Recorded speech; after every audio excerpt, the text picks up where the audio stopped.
সঙ্গে যারা এতদিন ধরে ভাবতেন যে বালক ব্রহ্মচারী মহারাজ নেতাজির কথা কেন বলে, নেতাজির সঙ্গে সন্তান দলের ঠিক কি সম্পর্ক, সন্তান দলের বিভিন্ন অনুষ্ঠানে নেতাজির ছবি কেন রাখা হয়, কেন বারবার এরা মাঠের ময়দানে চিৎকার করে নেতাজির প্রসঙ্গ তুলে আনে, তাদের উদ্দেশ্যে বলছি সন্তান দল গঠনের ইতিহাসটা আগে জানা দরকার। সন্তান দল কেন গঠন করলেন বালক ব্রহ্মচারী মহারাজ? 1939 সাল ঢাকা সদরঘাট অকল্যান্ড পার্ক, সেখানে আমাদের প্রিয় নেতা নেতাজি সুভাষচন্দ্র বসু জাতীয় কংগ্রেসের একটি সভা করছিলেন। সেই সভায় ব্যারিস্টার নিহারেন্দু দত্ত মজুমদারের আমন্ত্রণে বালক ব্রহ্মচারী মহারাজ তার ভক্ত সন্তানদের নিয়ে উপস্থিত ছিলেন। সেই সভায় তার সঙ্গে বালক ব্রহ্মচারী মহারাজের প্রথম সাক্ষাৎ, দীর্ঘ আলোচনা হয় তার সঙ্গে। বালক ব্রহ্মচারী মহারাজের সেই ভক্ত সন্তান অনুরাগী বৃন্দরা সেদিন সেই জনসভায় স্বেচ্ছাসেবকের কাজ করছিলেন, আর সেই স্বেচ্ছাসেবকের ভূমিকা দেখে নেতাজি সুভাষচন্দ্র বসু খুশি হয়ে বালক ব্রহ্মচারী মহারাজের কাছে অনুরোধ করেছিলেন, আপনি আপনার এই ভক্ত সন্তানদের নিয়ে একটি বাহিনী তৈরি করুন। আর বালক ব্রহ্মচারী মহারাজ বলছেন তার অনুরোধে আজকে আমার এই সন্তান দল, সন্তান পরিবার এক অখণ্ড বিশ্ব পরিবার। সেই নেতাজি সুভাষচন্দ্র বসুর অনুরোধে বালক ব্রহ্মচারী মহারাজ এই সন্তান দল গঠন করেছে। তাই সন্তান দল নেতাজির কথা বলবে, নেতাজির ছবি রাখবে, নেতাজির জন্মবার্ষিকীতে বিভিন্ন রকম ভাবে তারা নিজেদের দাবি তুলে ধরবে, এটাই বাঞ্ছনীয় এবং স্বাভাবিক। বালক ব্রহ্মচারী মহারাজ নেতাজি সুভাষচন্দ্র বসুর এই 1945 সালের 18ই আগস্টের বিমান দুর্ঘটনা হওয়ার পরেই বলছেন, বিভিন্ন প্রকাশ্য জনসভা থেকে বলছেন, বিমান দুর্ঘটনায় নেতাজি মারা যায়নি। নেতাজি সুভাষচন্দ্র বসু বিমান দুর্ঘটনায় মারা যায়নি, তার একটা বৃহৎ পরিকল্পনা ছিল, আর বিমান দুর্ঘটনার গল্প ফেলে তিনি অন্যত্র চলে গেছেন।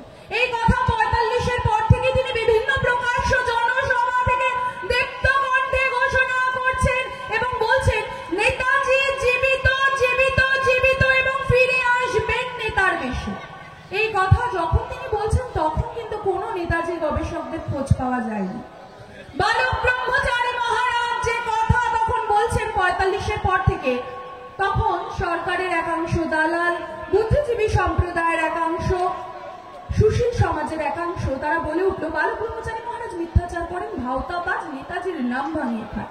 বালক ব্রহ্মচারী মহারাজ মিথ্যাচার করেন, নেতাজির নাম ভাঙিয়ে খায়, এই কথা প্রমাণ হয়ে গেল সত্য না মিথ্যা। আপনারা ঠিক বলছিলেন না, বালক ব্রহ্মচারী মহারাজ যে কথা বলছিলেন সেটা সঠিক প্রমাণ হলো বন্ধু। 2005 সালের ফেব্রুয়ারি মাসে তাইওয়ানে মনোজ মুখার্জি কমিশন যখন ভিজিট করলেন নেতাজি সুভাষচন্দ্র বসুর মৃত্যু রহস্য উদ্ঘাটনে, তখন তাইওয়ান সরকার জানাচ্ছে লিখিত স্টেটমেন্টের মধ্যে দিয়ে নেতাজি সুভাষচন্দ্র বসু 1945 সালের 18ই আগস্ট বিমান দুর্ঘটনায় মারা গেছে বলে যে খবর তাদের সেই তাইহুকো বিমানবন্দর থেকে প্রচার করা হয়েছিল, তাইপিতে অর্থাৎ তাইহুকো বিমানবন্দরে নাকি নেতাজি সুভাষচন্দ্র বসু বিমান দুর্ঘটনায় মারা গেছে, তাইওয়ান সরকার বলছে 1945 সালে 14ই আগস্ট থেকে 20শে সেপ্টেম্বর পর্যন্ত কোন বিমান দুর্ঘটনাই ঘটেনি। বালক ব্রহ্মচারী মহারাজ তো এই কথাই বলছিলেন, আপনারা সেদিন বিশ্বাস করেননি, তাই আপনাদের উদ্দেশ্যে সেই তাইওয়ান সরকারের রিপোর্টটা সর্বসমক্ষে আজকে তাইওয়ানের সরকারি রিপোর্ট প্রত্যেকের উদ্দেশ্যে জানাচ্ছি। আমি যে সকল প্রমাণগুলো এখান থেকে তুলে ধরবো, অনেকেরই মনে হতে পারে দূর থেকে বুঝতে পারছি না, সাদা কাগজও হতে পারে, কি এমন দেখাচ্ছে। যাদের এরকম মনে হবে তারা সরাসরি আমার কাছে এসে চ্যালেঞ্জ করবে। প্রত্যেকের উদ্দেশ্যে এই প্রমাণগুলো আমরা তুলে দেব দেখার জন্য। তাইওয়ানের সরকারি রিপোর্ট কি বলছে? 1945 সালের 14ই আগস্ট থেকে 20শে সেপ্টেম্বর পর্যন্ত একটা দীর্ঘমেয়াদী সময় কোনো বিমান দুর্ঘটনাই ঘটেনি। এই কথা তাইওয়ান সরকার যেরকম সরকারি রিপোর্টের মাধ্যমে জানাচ্ছে, তেমনি Times of India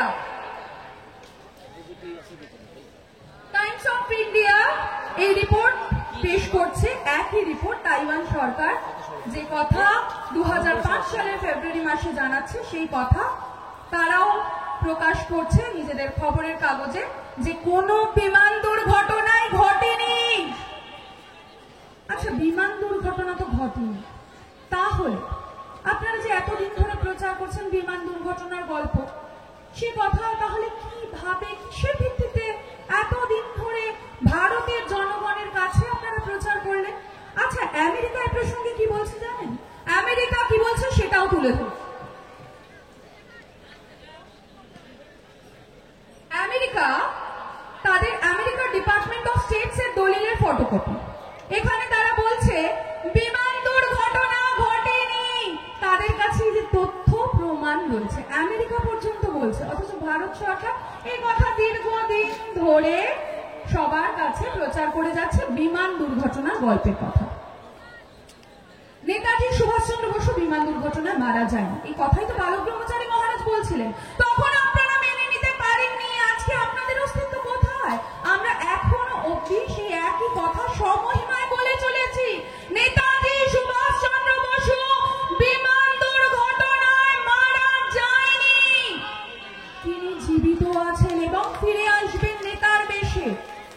Netaji Subhash Chandra Basu পরাধীন ভারতবর্ষ থেকে তিনি ব্রিটিশের চোখে ধুলো দিয়ে বিদেশে পাড়ি রাখেন। সেখানে গিয়ে যারা প্রিজনার অফ ওয়ার ছিলেন, যুদ্ধবন্দী, তাদের একত্রিত করে তিনি আজাদ হিন্দ ফৌজের পুনর্গঠন করলেন।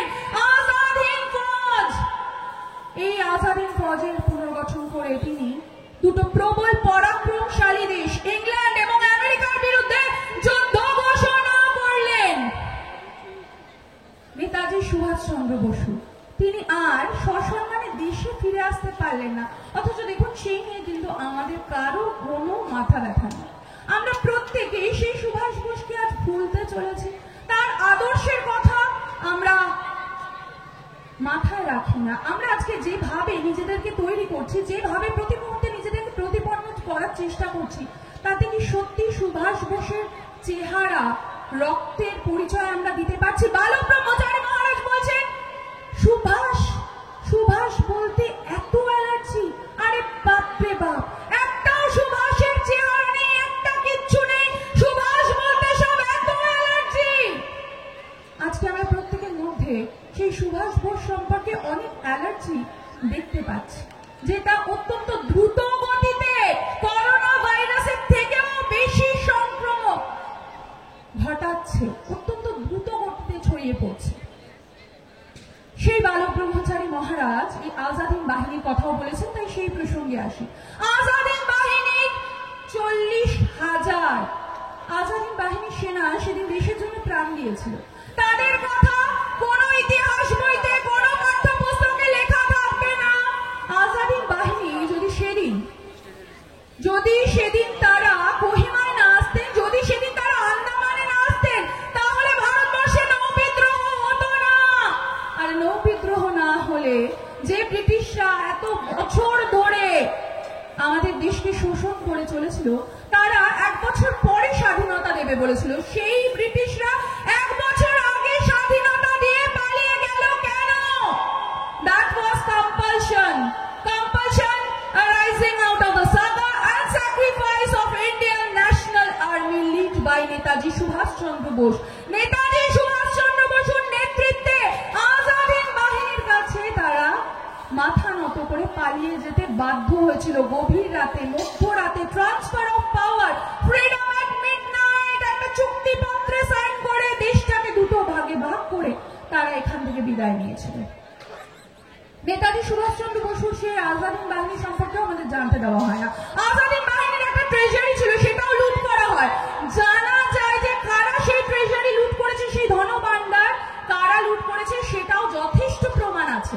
কিন্তু দুর্ভাগ্যবশত সরকারের কাছে, তৎকালীন কংগ্রেস সরকারের কাছে বারবার আবেদন করা হয়েছে সেই রিপোর্ট পেশ করা হোক, কারা লুট করলো আজাদ হিন্দ বাহিনীর ধনভাণ্ডার। কিন্তু তারা কোনো সদর্থক ভূমিকা গ্রহণ করতে পারলেন না। তাহলে তাদের ট্রানজিট অ্যাপ্রুভাল অর্থাৎ প্রচ্ছন্ন অনুমোদনের বিষয় ছিল, এটাই আমরা ধরে নিতে পারি। আজাদ হিন্দ বাহিনী, সেই আজাদ হিন্দ বাহিনী, প্রবল পরাক্রমশালী সেই আজাদ হিন্দ বাহিনীর বীরত্বের কথা 1949 সালে ইন্ডিয়ান ডিফেন্স মিনিস্ট্রি বীরত্বের কাহিনী। সেই কথা প্রখ্যাত ঐতিহাসিক প্রতুল গুপ্ত তিনি বই আকারে লিখলেন, পাণ্ডুলিপি আকারে প্রকাশ পেলেও বই আকারে আজও পর্যন্ত সেটা পাবলিশ করা গেল না। কেন জানেন?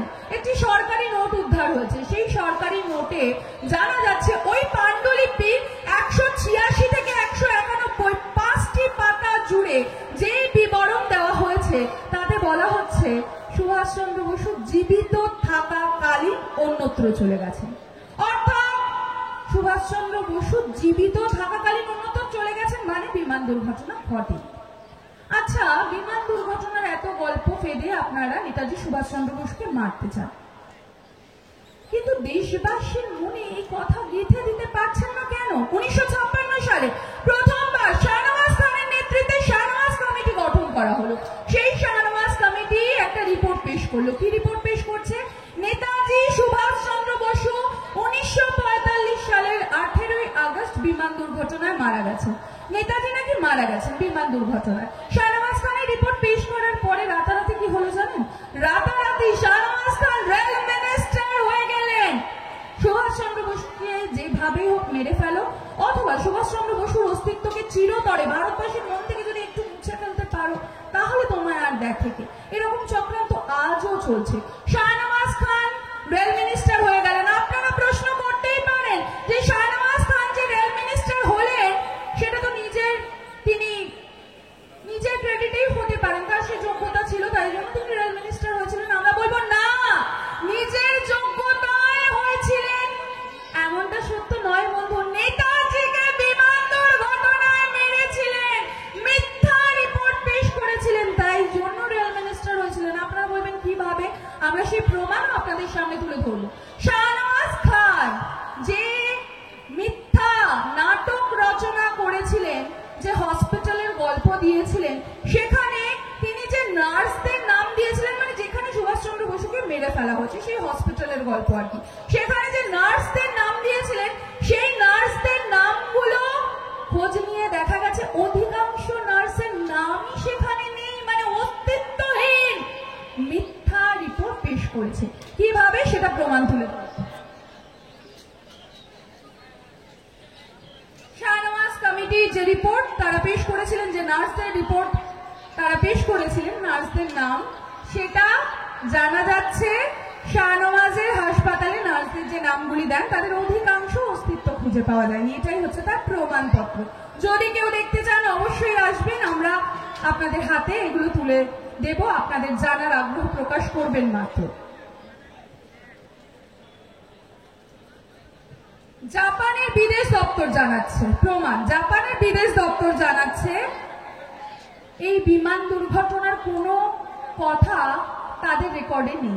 নেতাজি মারা গেছেন বিমান দুর্ঘটনায় এমন কোনো কথাও তাদের রেকর্ডে নেই, অথচ এই রিপোর্ট শাহনওয়াজ খান পেশ করে রাতারাতি রেল মিনিস্টার হয়ে গেলেন। বুঝতে পারছেন কিভাবে ভাওতাবাজি করা হয়েছে? আচ্ছা, প্রথম কমিশন আপনারা তৈরি করলেন 1956 সালে। শাহনওয়াজ কমিটি এই কথা বলল যে নেতাজি মারা গেছেন, যথেষ্ট প্রমাণ ছিল তাই এই কথা পেশ করেছিলেন। কিন্তু তাহলে দ্বিতীয়বার 1970 সালে জিডি খোসলার নেতৃত্বে খোসলা কমিশন কেন গঠন করলেন? আচ্ছা, দুটো কমিশন করলেন, তারপরেও কি দেশবাসীর মন থেকে চিরতরে সুভাষ বোসকে মুছে ফেলা যাচ্ছে না? তার জন্য তৃতীয়বার 1999 সাল জাস্টিস মনোজ মুখার্জি পরিচালিত মুখার্জি কমিশন গঠন করতে হলো।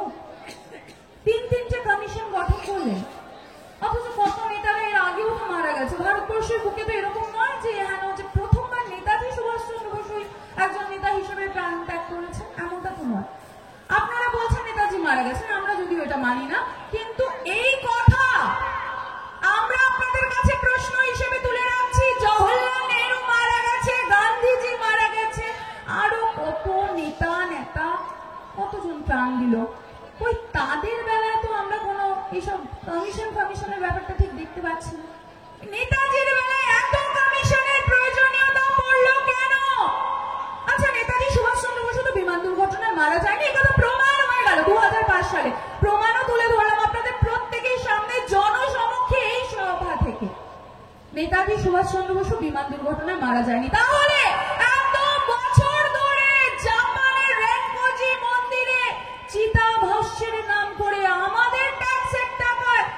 চিতাভস্য সংরক্ষণ করলেন? চিতাভস্যের যে গল্প আপনারা দিলেন সেটা কার? বিমান দুর্ঘটনা তো ঘটেনি বন্ধু। আগে প্রমাণ করুন নেতাজি বিমান দুর্ঘটনায় মারা গেছে, তারপরে বছরের পর এই চিতাভস্য গল্প সবার সামনে দিয়ে আপনারা নেতাজিকে মারবার চেষ্টা করবেন। আগে প্রমাণ করুন। প্রমাণ তো আমরা দেখাচ্ছি যে নেতাজি বিমান দুর্ঘটনায় মারা যায়নি। বালক ব্রহ্মচারী মহারাজ এ প্রসঙ্গে কি বলছেন? কত হাস্যকর প্রচেষ্টাই না হলো। কমিটির পর কমিটি, তদন্তের পর তদন্ত, কমিটির পর কমিটি, সব শেষে ভস্যে গিয়ে দাঁড়ালো আর ভস্যে গিয়েই দাঁড়াবে।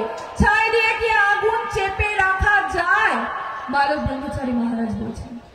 নেতাজি সুভাষচন্দ্র বসুকে যেন তেন প্রকারে যখন বিমান দুর্ঘটনায় মেরে ফেলা যাচ্ছে না, তখন বালক ব্রহ্মচারী মহারাজ বলছেন গভীর ষড়যন্ত্র স্বরূপ তার মাথায় একটা শিং আর পিছনে একটা ল্যাজ জুড়ে দেওয়া হয়েছে।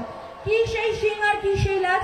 1949 সালের 22শে এপ্রিল প্রথমবার সর্দার বল্লভ ভাই প্যাটেল দ্বারা প্রভাবিত হিন্দি সানমার্ক পত্রিকায় প্রকাশ পাচ্ছে নেতাজি সুভাষচন্দ্র বসু নাকি বিবাহ করেছেন এবং তার একটি 8 বছরের পুত্র সন্তান আছে। কবে প্রকাশ করছে? 1949 সালের 22শে এপ্রিল সানমার্ক পত্রিকা প্রথমবার বলছে। আচ্ছা, আপনারা যখন বলছেন ঠিকই নেতাজি বোধহয় আমাদের আপনার মতোই এরকম তিনিও বিবাহ করেছেন, মেনে নেবো। তো আপনারা যা বলবেন সবটাই আমরা মেনে নেবো। 1951 সাল 12 এপ্রিল আনন্দবাজার পত্রিকা কি বলছেন জানেন? তারা বলছে নেতাজি সুভাষচন্দ্র বসু বিবাহ করেছেন, তার একটি 8 বছরের কন্যা সন্তান আছে। 2 বছর আগে 1949 সালে সানমার্ক বলল ছেলে, 1951 সালে 2 বছরের ব্যবধান আনন্দবাজার পত্রিকা বলছে তার নাকি কন্যা সন্তান আছে। কোনটা গ্রহণ করবো? ছেলে না মেয়ে নাকি ট্রান্সজেন্ডার? কি বলবো বলুন?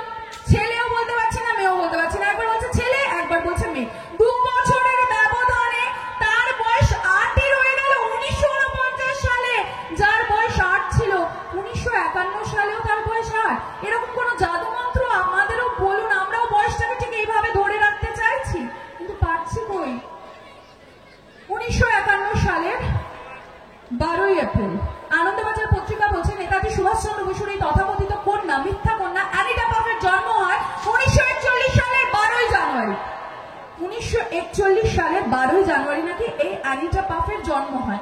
এই আনন্দবাজার পত্রিকা 1994 সালে 27শে মার্চের পেপারে কি বলছে? নেতাজি সুভাষচন্দ্র বসুর এই তথাকথিত কন্যা অ্যানিটা পাফের জন্ম হয় 1942 সালের 29শে নভেম্বর। ভাবুন, প্রথমে বলল ছেলে, তারপরে বলল মেয়ে। প্রথমে বলল 8 বছর 1949 সালে, 1951 সালে তার বয়স একই রয়ে গেল। আচ্ছা, 1951 সালের 12 এপ্রিলের পেপারে যার বলছে জন্ম সময় হচ্ছে 1941 সালের 12 জানুয়ারি, সেই আনন্দবাজার পত্রিকা 1994 সালে 27শে মার্চে বলছে এই নেতাজি কন্যার জন্ম নাকি 1942 সালে 29শে নভেম্বর। এমনটা হয় নাকি? এই যে আমি আপনি পৃথিবীতে এসেছি, দুটো জন্মসাল, দুটো জন্ম তারিখ, এমনটা কারোর ক্ষেত্রে শুনেছেন?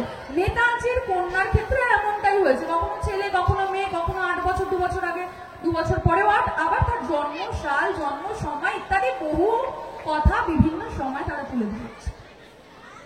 মিথ্যাচার করা হয়েছে, বারংবার মিথ্যাচার করা হয়েছে। নেতাজি সুভাষচন্দ্র বসু প্রসঙ্গে আনন্দবাজার পত্রিকা 1994 সালে 27শে মার্চের পেপারে আরো কি বলছেন জানেন? নেতাজি সুভাষচন্দ্র বসু নাকি 1934 সালে তার স্টেনোগ্রাফার এমিলি শেঙ্কেলের প্রেমে পড়েন। বিদেশে গিয়ে তিনি নাকি তখন প্রেমেই মগ্ন। অথচ সেই সময় সুভাষ বোস ভারতবর্ষের স্বাধীনতা কিভাবে আনা যায় সেই দৃঢ় সংকল্পে তিনি মন প্রাণ ঢেলে দিয়েছেন। অথচ আমাদের এখানকার তথাকথিত কিছু দালাল সম্প্রদায় যারা সাম্রাজ্যবাদী শক্তির কাছে নিজেদের মাথাটাকে বিক্রি করে দিয়েছেন, সেই দালালরা বলছে নেতাজি নাকি 1934 সালে এমিলি শেঙ্কেলের প্রেমে পড়েন। তারা আরো কথা বলছে 1937 সালে নেতাজি সুভাষচন্দ্র বসু নাকি বিবাহ করেন গোপনে, পালিয়ে গিয়ে লাভ ম্যারেজ, আমার আপনার মতো। বলছে ওই যে আপনার আমার ঘরে দেখবেন অনেক সময় এরকম হয় না যে পালিয়ে গিয়ে বিয়ে করে নিল, সেই রকম ভাবে নেতাজি সুভাষচন্দ্র বসুকে প্রতিপন্ন করার চেষ্টা করছে। কিভাবে চরিত্র হনন করার স্পর্ধা দেখাচ্ছে। নেতাজি না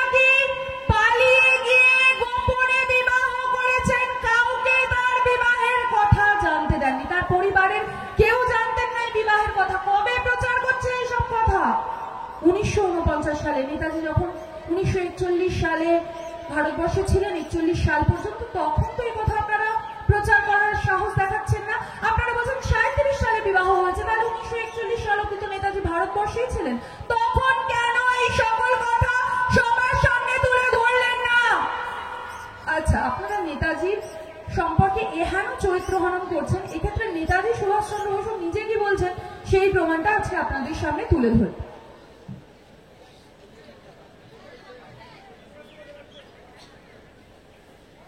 নেতাজি সুভাষচন্দ্র বসু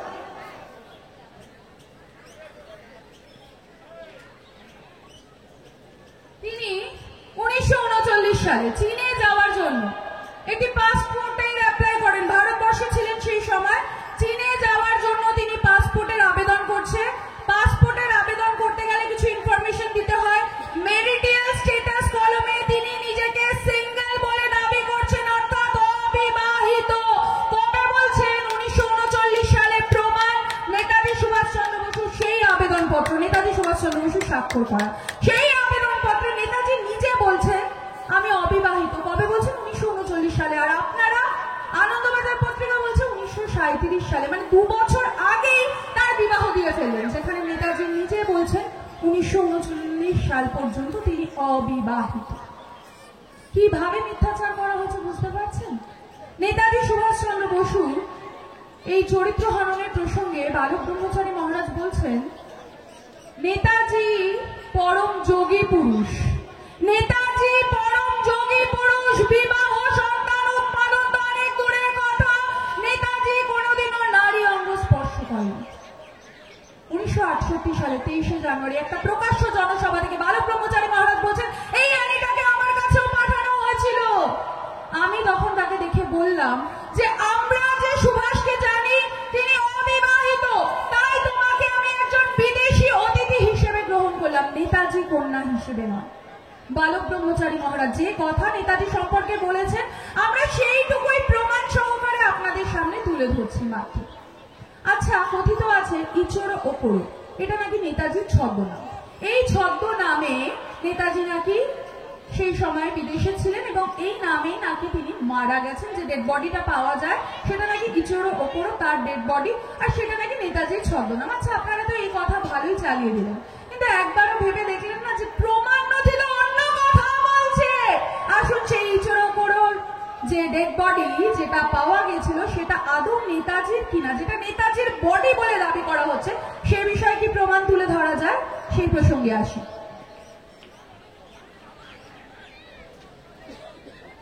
ইচড় ওপর এই ডকুমেন্টসটা, এখানে এই প্রমাণ দাবি আমরা জানাচ্ছি যে ইচড় ওপরও নেতাজির ছদ্মনাম এটা হতে পারে না, কারণ ইচড় ওপরর যে ডেথ সার্টিফিকেট সেটা অন্য কথা বলছে।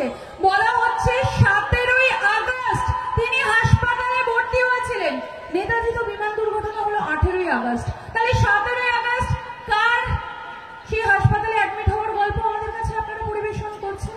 17ই আগস্ট ইচড় ওপর হসপিটালে ভর্তি হয়। আর সেই ইচড় ওপর কবে মারা যায় জানেন? 19শে আগস্ট, 18ই আগস্ট না। তাহলে কেন 18ই আগস্ট নেতাজির ছদ্মনাম দিয়ে এই ডেড বডিটাকে সামনে রেখে এতদিন পর্যন্ত আপনারা ভারতবাসীকে ধাপ্পা দিয়ে যাচ্ছে? এইভাবে বিভিন্ন তথ্য প্রমাণ আপনাদের সামনে আমরা তুলে ধরার চেষ্টা করছি এই কারণে, এটা প্রমাণ করার জন্য না যে সন্তানগণ নেতাজিকে নিয়ে নতুন করে গবেষণা করছে। আমরা গবেষণা সত্যিই করতে চাই না, বিশ্বাস করুন। বালক ব্রহ্মচারী মহারাজ বহু কথা নেতাজিকে নিয়ে বলেছেন, সময়ের অভাবে আজকে সেগুলো তুলে ধরতে পারছি না, অন্য সময় পেলে অবশ্যই তুলে ধরব। বালক ব্রহ্মচারী মহারাজ যিনি বলছেন দেশের এই সংকট মুহূর্তে একমাত্র তিনিই পারেন শক্ত হাতে দেশের হাল ধরতে, তাই তাকে আনার জন্য আমার এত আকুলতা।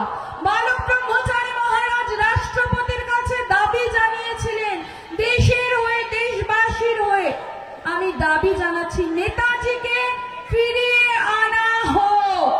আর সেই দাবি আজ সন্তানদল বিভিন্ন ভাবে তুলে ধরার চেষ্টা করছে মাত্র। নেতাজিকে ফিরিয়ে আনা হোক। নেতাজি সুভাষচন্দ্র বসু তো মারা যায়নি, এটা প্রমাণিত আজ।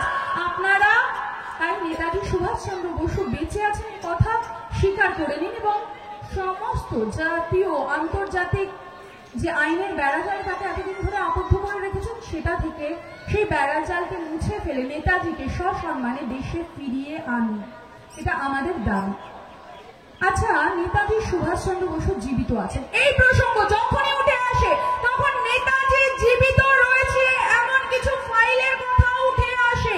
নেতাজি সুভাষচন্দ্র বসু জীবিত থাকার ব্যাপারে কিছু ফাইলের কথা উঠে আসে। আর বারবার যখনই কোনো নেতাজি প্রেমিক এই দাবি করেন যে নেতাজি সংক্রান্ত সকল গোপন গোয়েন্দা নথি অবিলম্বে প্রকাশ করা হোক, তখন ভারত সরকারের গদিতে যেই বসে একটাই কথা বলে, নেতাজি সংক্রান্ত ফাইল প্রকাশ্যে এলে নাকি বন্ধু দেশের সঙ্গে সম্পর্কের অবনতি ঘটবে, বন্ধু দেশের সঙ্গে সম্পর্কের অবনতি ঘটবে। এই দোহাই দিয়ে ৭৬ বছরের স্বাধীনতার দেশ ভারতবর্ষ, যে ৭৬ বছর ধরে স্বাধীন হয়েছে, তাদের সেই জনগণের এই সত্য জানার অধিকার নেই। নেতাজি সম্পর্কে কি হয়েছে সেই সত্য জানার অধিকার আমার আপনার নেই। সুভাষ কারো ব্যক্তিগত সম্পত্তি নয়, সুভাষ বিশ্ববাসী, সেই সর্বশ্রেষ্ঠ নেতা, পৃথিবীর ইতিহাসে বিরল। সেই নেতা সম্পর্কে ফাইল প্রকাশের কথা বললেই আপনারা বলেন ফাইল নাকি প্রকাশ্যে এলে বন্ধু দেশের সঙ্গে সম্পর্কের অবনতি করবে। কোন স্বাধীনতার চুক্তিপত্রে সেই গভীর রাত্রে সই করেছিলেন? কিভাবে দেশটাকে দুটুকরো করা যায়, নিজেদের ক্ষমতা লড়াই টিকিয়ে রাখা যায় শুধু মাতব্বরি। ভারতবর্ষে শুধু মাতব্বরি চলছে, আমি নেতা, আমি মাতব্বর হব। সেই মোহে আমরা এতটাই আক্রান্ত যে আমরা সেই সুভাষ বোসকে ভুলে গেলাম, যে সুভাষ বোসের জন্য আজকে আমার আপনার অস্তিত্ব টিকে রয়েছে। মানব ব্রহ্মচারী মহারাজ বলছেন, যার জন্য রামের মা তারই তোমরা চিনলা না, সেই রামকে দিলে বনবাস, সেই রামকে বনবাসে পাঠিয়ে রাম মন্দির। কালকে দেখলেন না কি উন্মাদনা, অথচ আজকে দেখুন 23শে জানুয়ারি, কোন উন্মাদনা চোখে পড়ছে আপনাদের? অত্যন্ত দুর্ভাগ্যজনক ভাবে আমাদের এটা তুলে ধরতে হচ্ছে।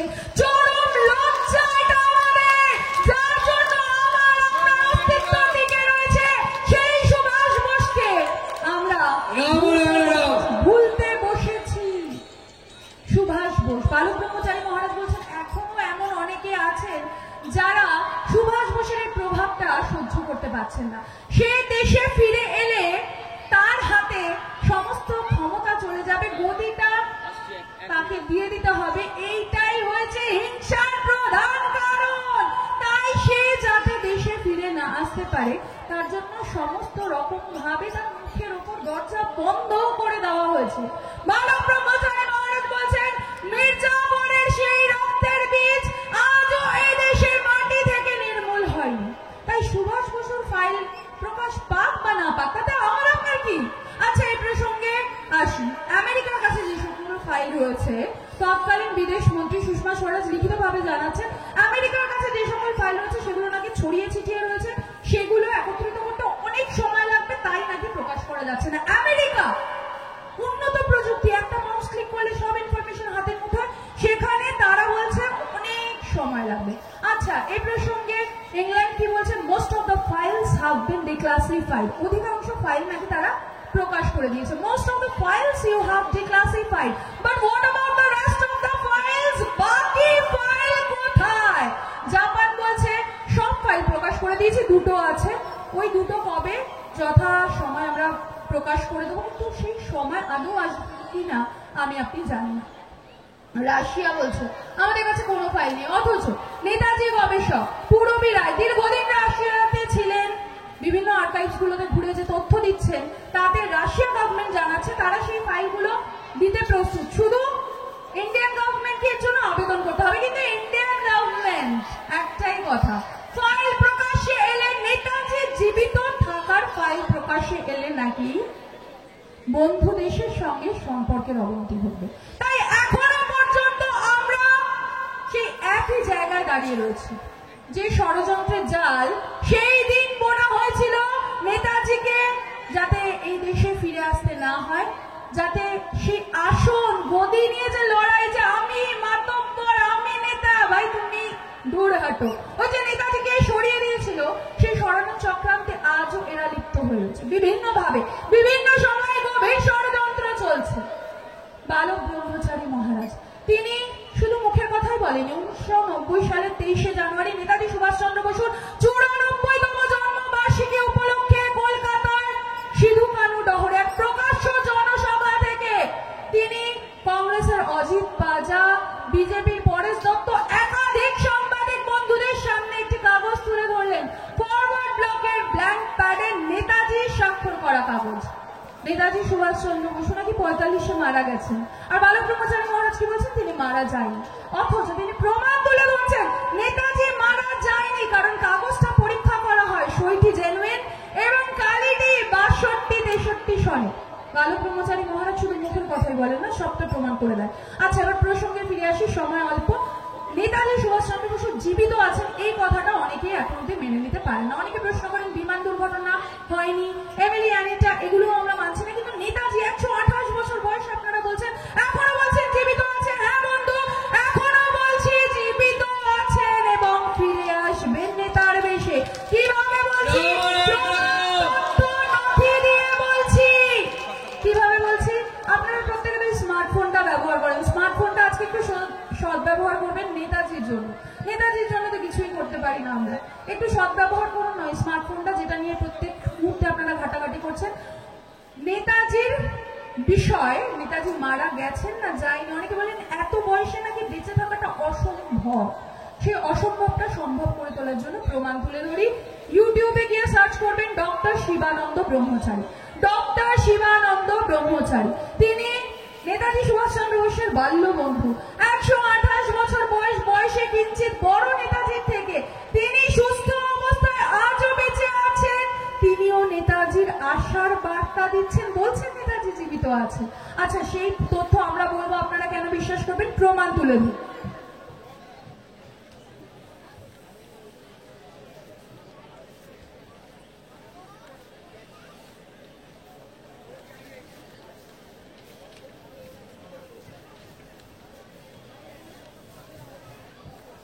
নেতাজি সুভাষচন্দ্র বসু সেই বাল্য বন্ধু ডক্টর শিবানন্দ ব্রহ্মচারী, সেই শিবানন্দ ব্রহ্মচারী আজও সুস্থ অবস্থায় জীবিত রয়েছেন। সেই প্রমাণ আপনাদের সামনে তুলে ধরবো। ওনার বয়স 128 বছর এবং তিনি জীবিত রয়েছেন।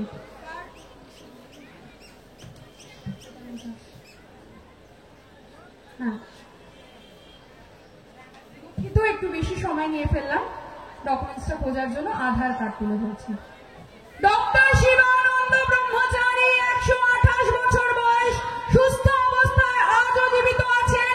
কিছুদিন আগে রাষ্ট্রপতির কাছ থেকে পুরস্কার নিয়েছেন। সেই সময় আমাদের প্রধানমন্ত্রী নরেন্দ্র মোদী সেখানে উপস্থিত ছিলেন, তাকে শ্রদ্ধা জ্ঞাপন করেছেন। প্রত্যেকেই জানেন এনার কথা।